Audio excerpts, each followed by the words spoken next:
By the way, despite not even jumping into the 2024 presidential race yet, Florida Governor Ron DeSantis is already losing support from key Republican donors over his extreme positions, just days after the governor signed a 6-week abortion ban into law.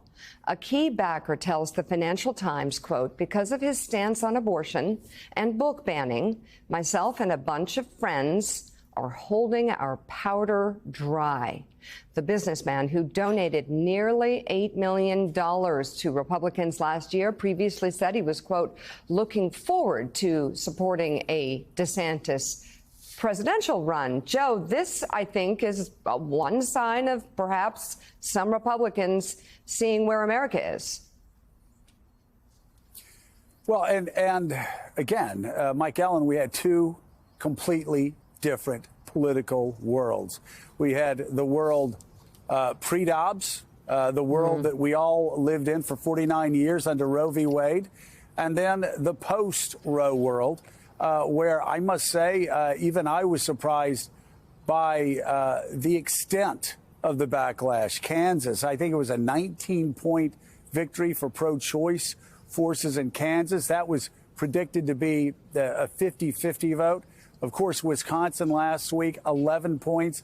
You talk to I talked to Republicans off the record, especially in the Senate. They're very, very concerned that they're now battling the extremism that voters see, that independents and swing voters see in Trump and guns, but especially because this hits home with so many of them because they hear about it at home, this issue of abortion. Talk about the challenges it poses, not just Ron DeSantis, but other Republicans over the next year.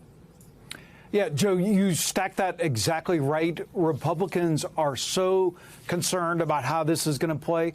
And, Joe, this is a great illustration of why both parties are losing what Jim Vandehei calls normal America. Axios is up this morning with some new data from Gallup showing that the most Americans in all the time that they've been polling now say they're independent. 49% of Americans say they're independent. Each of the parties has 25%. Why is that? Because for more and more Americans on the issues that we've talked about, the parties are not acting and doing what they wanted. And Gallup explained to me that what's driving this is young people used to be independent and they picked a party. Now more and more we're seeing those people as they get older, they're staying independent. So the parties are losing market share, and Republicans in particular know that this abortion issue is a long-term problem. It's no accident that Governor DeSantis signed that bill, tweeted the picture of himself signing it at 11:06 p.m. Just before midnight, as opposed to doing an event about it. Sure, it could help him in some Republican primaries, but not in New Hampshire. They're very concerned about it there. And the DeSantis team well knows what an issue that could be in a general election if he gets there. And Charlie Sykes, I love that. I love that framing by Jim Vandehei, quote, normal America. That reminds me when I was in Congress, there were so many times I would just look around at everybody there that was screaming. I say, you know what, guys, nobody outside of this chamber cares about what we're talking about right now. Like, that's the abnormal America. Yeah. And these political extremes also so abnormal. What's strange, though, Charlie, is just think about it. A year ago, Republicans were attacking Democrats for obsessing over cultural issues and not focusing on inflation, the southern border, gas prices.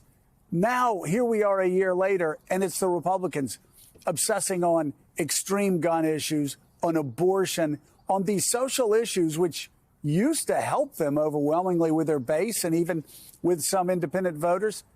But it's having the opposite impact. And this has happened all very quickly, hasn't it, as far as the political backlash? Yeah, and you left out, of course, the obsession with drag queen story hour, and banning books. Really the remarkable thing about this abortion question, listening to Senator Scott, is the pro-life movement and the Republican Party have had 50 years to prepare for this moment. They have had 50 years to create a narrative, to figure out what are we going to do if we actually catch this car? How can we make ourselves look like we actually care about life? How do we finesse this? What is our position on abortion pills? What is our position on having a national ban? What should it be? They're caught so unprepared, and you can see that with the way that Ron DeSantis is behaving about this bill, and Senator Tim Scott, who you would have thought would have given some, consideration to these questions before he got into the race for president. But you're absolutely right. It's going to be all culture war all the time from the Republican Party.